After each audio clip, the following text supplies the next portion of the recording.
Kryeministri Edi Rama gjatë ndalesës në qytetin e Pogradecit ka inspektuar përfundimin e punimeve në dy shkolla të reja, atë 9 vjeçare Serveta Golli dhe gjimnazin 14 Ëngjëjt. Përmes një investimi prej 140 milion lekësh, këto dy shkolla kanë pësuar rikonstruksion tërësor dhe zgjerim të tyre, me laborator, biblioteka e palestra sportive, duke përmirësuar tërësisht kushtet e shkollimit për 440 nxënësit që edukohen aty.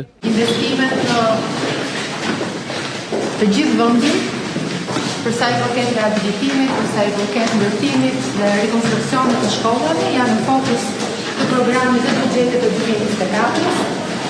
Me ciklin e investimeve 2023-2024 përfundojnë 30 objekte shkollore, përfshirë këtu edhe palestra dhe terrene sportive, ndërkohë që financojnë programet e laboratorëve, pra për mjetet didaktike, dhe gjithashtu edhe programet për Smart Labet në 260 Smart Labet në shkollat përgjithësore. Kryeministri Rama është ndalur në të gjitha ambientet e rikonstruktuara të shkollave, ku është takuar edhe me nxënës e mësues. Ai ka premtuar edhe rritje të konsiderueshme të pagave për mësuesit me buxhetin e vitit 2024.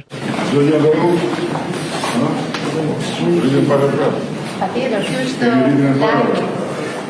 Rritje historike për mësuesit. 2024.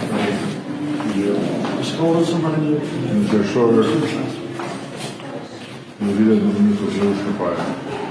Ministri e Arsimit e ka informuar kryeministrin edhe mbi një projekt i cili aktualisht është në zbatim, ai lidhur me pasurimin e bibliotekave të shkollave, përmes një fondi prej 13.000 librash, të cilat janë duke u shpërndar në të gjithë vendin.